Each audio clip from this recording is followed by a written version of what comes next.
Hello my dear students. हम पढ़ चुके हैं वेस्ट समष्टि अर्थशास्त्र के मोस्ट इम्पोर्टेंट लघु उत्तरीय प्रश्नों को और आज से हम शुरू करने वाले हैं व्यष्टि अर्थशास्त्र के मोस्ट इम्पोर्टेंट लघु उत्तरीय प्रश्न। सबसे पहले हम बात करेंगे पहले चैप्टर यानी कि व्यष्टि अर्थशास्त्र के परिचय में ऐसे कौन कौन से इंपॉर्टेंट क्वेश्चंस हैं जो शॉर्ट में एग्जाम में पूछे जाते हैं। ठीक है, लगातार बने रहेगा मेरे साथ लास्ट तक। आपकी बोर्ड की एग्ज़ाम की तैयारी करनी है, मैंने कमिटमेंट किया है, तो पूरा मटेरियल आपको बोर्ड से पहले पूरा करवा दूंगा। ठीक है, तो चलिए शॉर्ट क्वेश्चन आंसर में सबसे पहला क्वेश्चन कौन सा है जो एग्जाम में पूछा जाता है और एक कॉमन क्वेश्चन है जो आपके एग्जाम में लगातार पूछे जाते हैं। ठीक है, क्वेश्चन क्या है? व्यष्टि अर्थशास्त्र किसे कहते हैं? व्यष्टि अर्थशास्त्र की विशेषताओं का वर्णन कीजिए। यहाँ पर आपको व्यष्टि अर्थशास्त्र की मीनिंग को साथ ही साथ उसके फीचर यानी कि विशेषताओं को बताना है। तो सबसे पहले अगर हम इसकी मीनिंग की बात करें कि व्यष्टि अर्थशास्त्र आर्थिक विश्लेषण की वह शाखा, यूं कहे व्यष्टि अर्थशास्त्र अर्थशास्त्र की वह शाखा है जो विशिष्ट आर्थिक इकाइयों तथा अर्थव्यवस्था के सूक्ष्म भागों, उनके व्यवहारों, उनके पारस्परिक संबंधों का अध्ययन करती है। ये बुक लैंग्वेज है, लेकिन अगर अब समझना हो कि सर वन लाइन स्टेटमेंट दीजिए इजी लैंग्वेज में कि हम व्यष्टि अर्थशास्त्र को लिख सके, ध्यान में रखिएगा व्यष्टि अर्थशास्त्र को लिखने का तरीका और भी है, ओरल सुन लीजिए। व्यष्टि अर्थशास्त्र अर्थशास्त्र की बहुत शाखा है जिसके अंतर्गत अर्थव्यवस्था की व्यक्तिगत एवं सूक्ष्म समस्याओं का अध्ययन किया जाता है। ठीक है, अब बात करते हैं व्यष्टि अर्थशास्त्र की विशेषताओं की। इसमें कौन कौन सी विशेषताएं सम्मिलित है? सबसे पहले व्यष्टि अर्थशास्त्र के अंतर्गत व्यक्तिगत इकाइयों जैसे उपभोक्ता, उत्पादक, एक वस्तु की कीमत निर्धारण आदि का अध्ययन किया जाए। मतलब यहाँ पर व्यक्तिगत इकाइयों का, अर्थव्यवस्था में जितनी भी व्यक्तिगत इकाइयां हैं, चाहे हम आप एक उपभोक्ता की बात करते हैं, एक उत्पादक की बात करते हैं, एक वस्तु की कीमत की बात करते हैं, एक उद्योग की बात करते हैं, एक बाजार की बात करते हैं, जहाँ पर व्यक्तिगत समस्याएं होंगी वही व्यष्टि अर्थशास्त्र होगा। इसके अंतर्गत अर्थव्यवस्था के सूक्ष्म चरों का जो छोटी छोटी समस्याएं हैं, ठीक है ना, सूक्ष्म चरों का अध्ययन किया जाता है। और इसके अंतर्गत जो कीमत निर्धारण होता है वो वस्तु की मांग और वस्तु की पूर्ति के द्वारा होता है।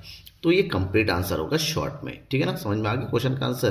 देखिए जो भी क्वेश्चन का आंसर इंपॉर्टेंट लगता है ना, आप उसका स्क्रीनशॉट लेके रख लीजिए, क्योंकि बुक का लैंग्वेज है, ठीक है ना, और उसको मैंने मॉडिफाई किया था कि आप इजीली लिख सके, याद कर सके। तो ये नॉर्मली आपको किसी बुक में नहीं मिलेगा। ठीक है, चेंजेस ही होगा क्योंकि मैंने इजी लैंग्वेज में कन्वर्ट किया है। नेक्स्ट क्वेश्चन, क्वेश्चन नंबर 2, वास्तविक अर्थशास्त्र तथा आदर्श अर्थशास्त्र, जिसको वास्तविक अर्थशास्त्र या आदर्शात्मक अर्थशास्त्र भी कहते हैं, में अंतर स्पष्ट कीजिए। इन दोनों में अंतर पूछा जाता है। तो वास्तविक अर्थशास्त्र के बारे में और आदर्श अर्थशास्त्र के बारे में बताते चलिए तो इसके दोनों के बीच में अंतर भी पता चल जाएगा। तो सबसे पहला दोनों में अंतर बताना है कि वास्तविक अर्थशास्त्र अर्थशास्त्र की वह शाखा है जो क्या है, क्यों है तथा कैसे है से संबंधित है या कैसे इस तरह के प्रश्नों का आंसर ढूंढता है।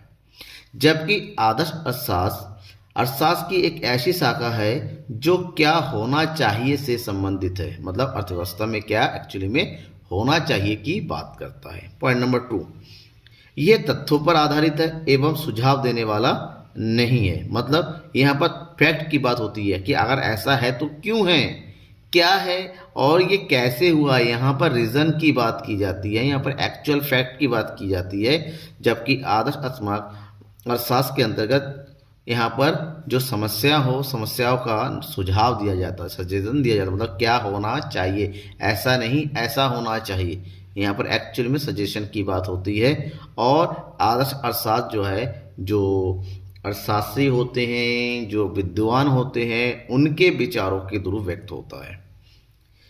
वास्तविक अर्थशास्त्र वास्तविक आंकड़ों से जांच की जा सकती है। जो फैक्ट होते हैं, रूल्स होते हैं, जो सिद्धांत होते हैं, जो वास्तविक आंकड़ों पर बेस्ड होते हैं, उसकी जांच की जा सकती है क्या यह सही है या नहीं है। जबकि आदर्श अर्थशास्त्र के विवरणों को जो सुझाव दिया गया है आप उसकी जांच नहीं कर सकते हैं।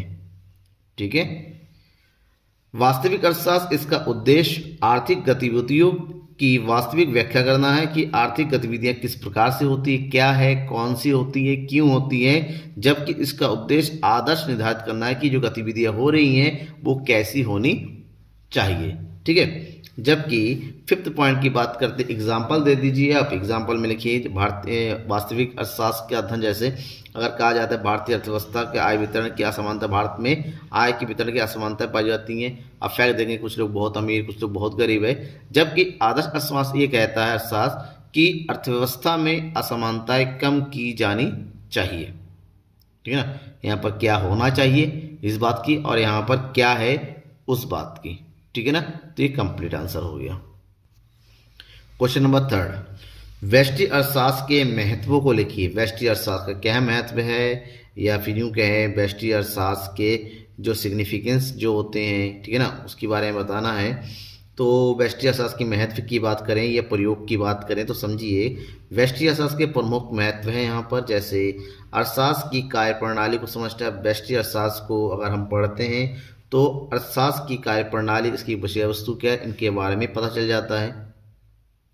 देश में अर्थव्यवस्था में आर्थिक नीतियों का निर्माण करना है तो उससे रिलेटेड जो सुझाव होते हैं व्यष्टि अर्थशास्त्र के थ्रू दिया जा सकता है। देश में आर्थिक कल्याण की दशाओं का ज्ञान को पता चलता है, और आर्थिक दशाओं का ज्ञान इससे पता चलता है क्योंकि अगर व्यक्तिगत लोगों की आर्थिक कल्याण की बात आती है, जब उनका आर्थिक कल्याण होगा तो देश का भी होगा।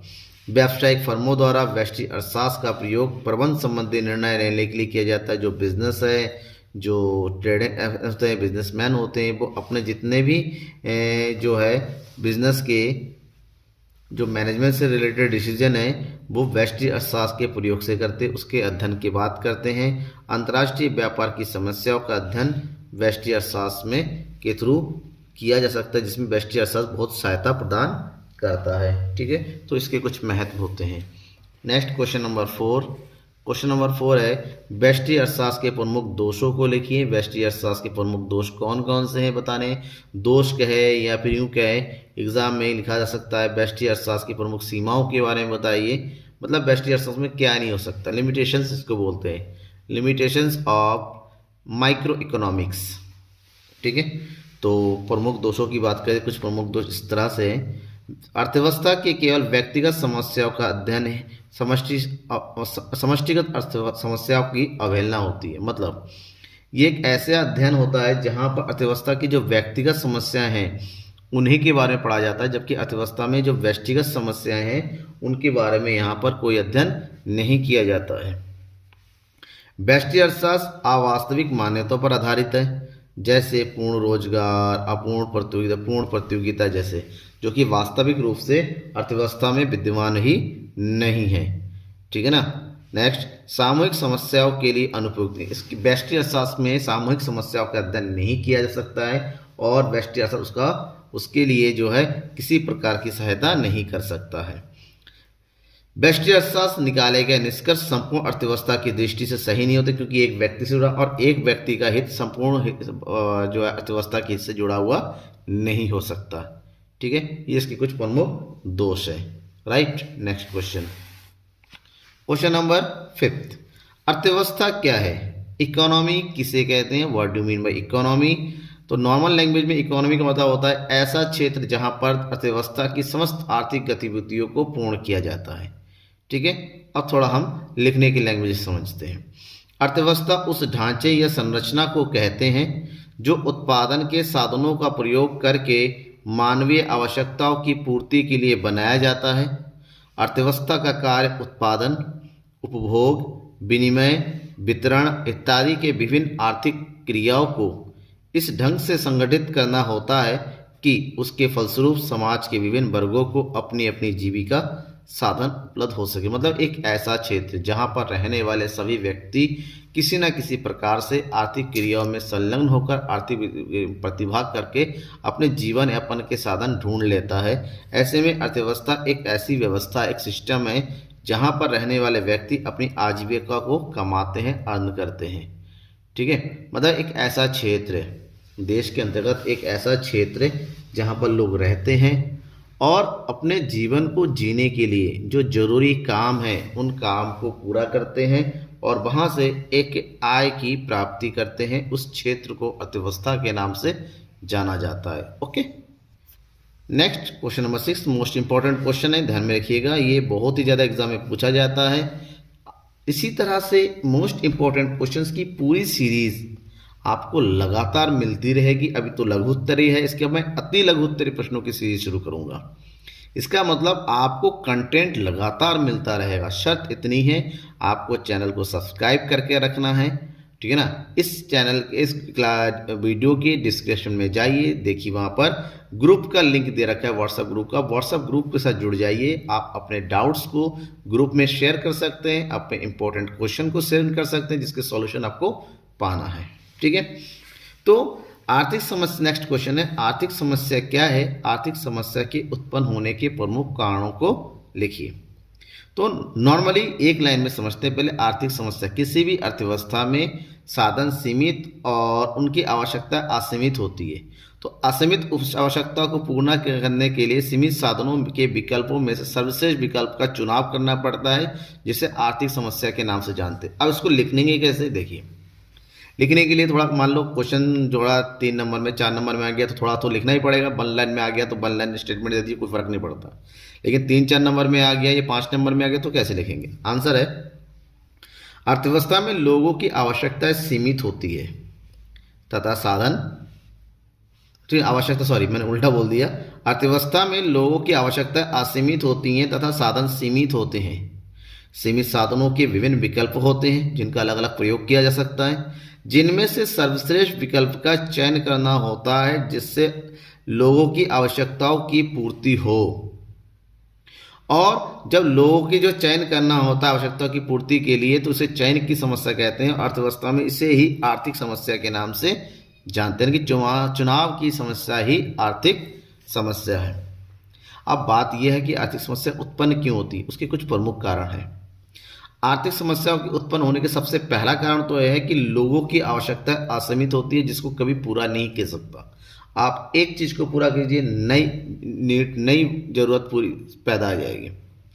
आवश्यकताओं की, अगर मान लीजिए लोगों की जरूरतों के बारे में पता भी चल गया तो जितने भी लोग हैं उन सबकी आवश्यकताओं की तीव्रता, मतलब आवश्यकताओं के अंतर होता है, ठीक है। किसी को रोटी चाहिए, किसी को कपड़ा चाहिए, किसी को खेलने के लिए जगह चाहिए, किसी को सिनेमा हॉल चाहिए। हर व्यक्ति की अलग अलग, गरीबों को कहते हैं बेसिक नीड्स चाहिए, अमीरों को ज़्यादा से ज़्यादा फैसिलिटी चाहिए। तो यहाँ पर हर किसी की नीड्स अलग अलग होती है। तो ऐसे में नेक्स्ट प्रॉब्लम है, तो आवश्यकताओं की पूर्ति के लिए जो साधन होते हैं हमारे पास, साधन सीमित होते हैं। सबसे बड़ी प्रॉब्लम हमारे पास अगर मान लें हमारे पास अनलिमिटेड पैसा हो गया तो कोई प्रॉब्लम ही नहीं होगी, जब मर्जी जैसा मर्जी जब चाहे खर्च कीजिए, कोई फर्क नहीं पड़ता है।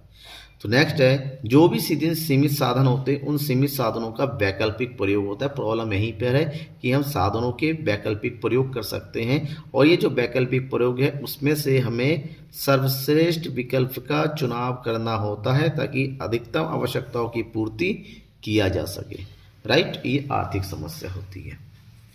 क्वेश्चन नंबर 7, अर्थव्यवस्था की केंद्रीय समस्या क्या है, संक्षेप में समझाइए। शॉर्ट में होता है तो आपके सबसे पहले केंद्रीय समस्या क्या है इसका अर्थ बता दीजिए, बाद में केंद्रीय समस्या कौन क्या क्या है उसके बारे में बता दीजिए। पहले, किसी अर्थव्यवस्था में उत्पादन के साधन सीमित होते हैं जबकि लोगों की आवश्यकताएं असीमित होती हैं।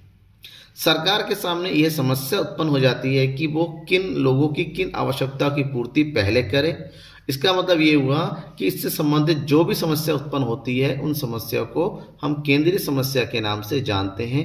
और अर्थव्यवस्था की जो केंद्रीय समस्या है वो 3 प्रमुख समस्या है, क्या उत्पादन किया जाए, उत्पादन कैसे किया जाए, और उत्पादन किसके लिए किया जाए।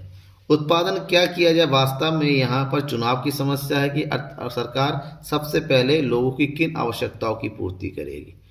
मान लो आवश्यकताओं का पता चल गया तो उत्पादन कैसे किया के अंतर्गत उत्पादन की प्रक्रिया क्या होगी, यानी कि उत्पादन के तकनीक के चयन श्रम प्रधान होगा या पूंजी प्रधान होगा।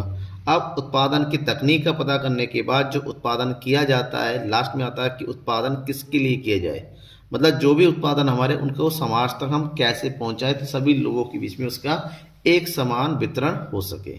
तो ये जो समस्या है इसी को हम अर्थव्यवस्था की केंद्रीय समस्याओं के नाम से जानते हैं।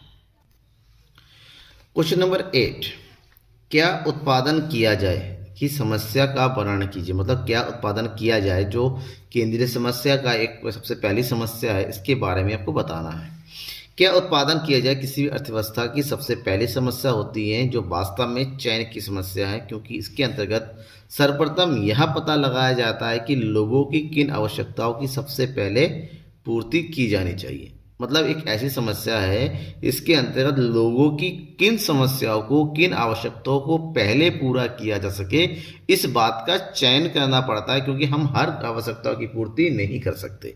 अर्थव्यवस्था के पास इतने साधन नहीं होते हैं सरकार के पास कि लोगों की हर एक ज़रूरत को पूरा कर दे। ऐसे में किन ज़रूरतों को पहले पूरा किया जाए ताकि लोगों को अधिक से अधिक संतुष्टि प्राप्त हो, इस बात का चयन किया जाता है, ठीक है ना, ताकि लोगों की अधिकतम संतुष्टि हो सके। जब हम उस बात का चयन कर लेते हैं कि किन समस्याओं की पूर्ति होती है, तो इसी में एक दूसरी समस्या का जन्म होता है कि कितनी मात्रा में उत्पादन करें, कि उत्पादन जो हम कर रहे हैं एक्चुअली में उसकी क्वांटिटी कितना हो, ताकि हम अपने सीमित साधनों का अधिकतम उपयोग कर सकें। क्योंकि साधन सीमित होते हैं तो हमें उस मात्रा का भी पता लगाना चाहिए जो उत्पादन किया जाना होता है, ठीक है ना। आप इतना लिख देंगे कि कंप्लीट हो गया। क्वेश्चन नंबर 9, उत्पादन कैसे किया जाए, कि समस्या से आप क्या समझते हैं, उत्पादन कैसे किया जाए।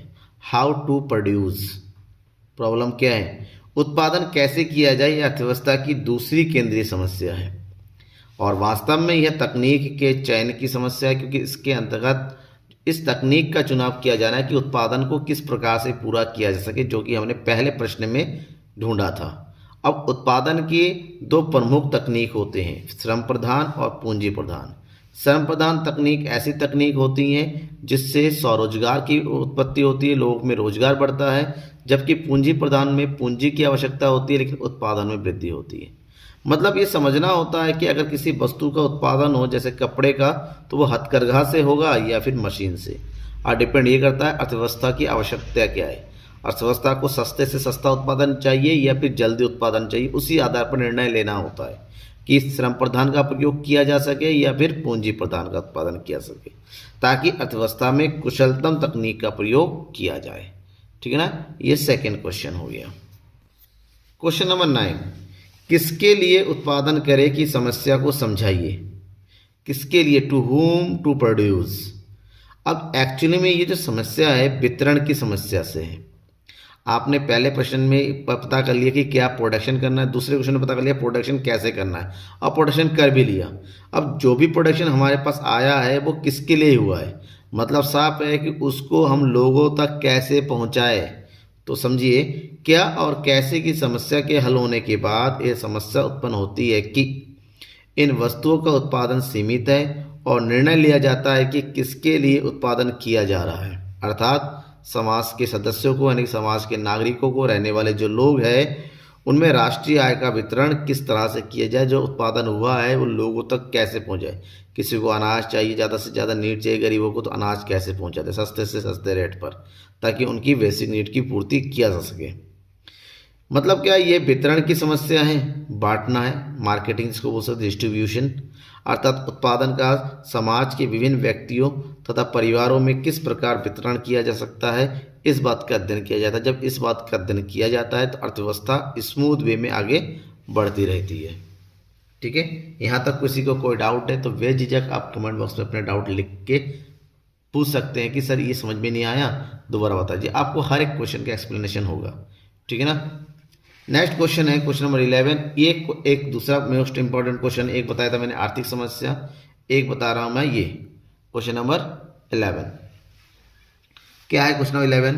क्वेश्चन है उत्पादन संभावना वक्र क्या है, इसकी मान्यताओं को बताइए। उत्पादन संभावना, उत्पादन की विभिन्न संभावनाओं को दर्शाने वाला वक्र, मतलब अगर इसके हम मीनिंग को, उत्पादन की संभावनाओं को दर्शाने वाला वक्र उत्पादन संभावना वक्र कहते हैं। इसकी कौन कौन सी मान्यताएं हैं, ठीक है। तो इसकी मीनिंग की बात करते हैं। उत्पादन संभावना वक्र उन दो या दो से अधिक वस्तुओं के विभिन्न संयोगों को प्रदर्शित करने वाली रेखा है, जिन्हें एक उत्पादन संस्थान या अर्थव्यवस्था में दिए हुए संसाधनों और तकनीकी ज्ञान के द्वारा एक समय विशेष पर उत्पादित किया जाता है, ठीक है। मतलब क्या हुआ कि उत्पादन दो या दो से अधिक वस्तुओं के बीच में ऐसे संयोगों को प्रदर्शित किया जाता है जहां पर जो भी हमारे पास अवेलेबल संसाधन है या फिर जो हमारे तकनीक के द्वारा हम उत्पादन कर सकते हैं, ठीक है। तो ऐसे में इसकी कुछ मान्यताएं हैं कि आखिर ये उत्पादन समयानुवर्त कब पूरा होता है। सबसे पहली बात, अर्थव्यवस्था में दो वस्तुओं की बात होती है, दो वस्तु के उत्पादन की बात होती है, वस्तु एक्स वस्तु वाई कुछ भी हो सकता है। वो उत्पादन के साधनों की मात्रा निश्चित एवं स्थिर होनी चाहिए, यानी कि उत्पादन के साधनों की मात्रा घटा बढ़ा रहे हैं ऐसा नहीं होना चाहिए, स्थिर होना चाहिए, आनुपातिक होना चाहिए। प्रत्येक साधन पूर्ण रोजगार की स्थिति में हो, जो भी साधन हमारे पास है उसकी जो यूटिलिटी है वो 100% होनी चाहिए। उत्पादन के तकनीक में कोई परिवर्तन नहीं होना चाहिए। और लास्ट पॉइंट, संसाधनों का कुशलता उपयोग होना चाहिए। हमें संसाधनों को किसी भी तरीके से खाली नहीं छोड़ना है। जैसे एग्जाम्पल है, वस्तु एक्स और वस्तु वाई के उत्पादन करें तो पहला पॉइंट ये होता है कि वस्तु एक्स की 0 क्वांटिटी, वस्तु वाई की 30 क्वांटिटी का हम प्रोडक्शन करें। अब जैसे जैसे वाई की मात्रा बढ़ाते चले जाएंगे, एक्स की मात्रा बढ़ती चली जाएगी। ऐसे में ये ग्राफ ऊपर से नीचे की ओर गिरता हुआ होता है और मूल बिंदु की ओर क्या होता है, नतोदर होता है। समझ में आ गया ये वाला पॉइंट? कोई डाउट है जरूर बताइएगा मुझे, ठीक है। नेक्स्ट क्वेश्चन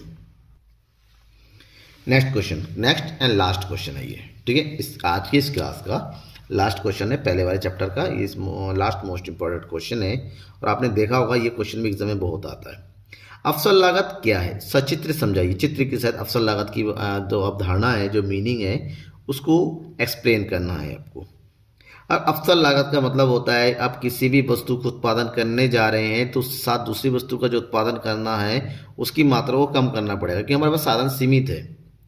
किसी वस्तु के उत्पादन में वृद्धि करने के लिए पहले वस्तु की मात्रा में त्याग करना पड़ता है। आप दोनों को एक साथ नहीं बढ़ा सकते, अतः त्याग की मात्रा को अवसर लागत कहते हैं।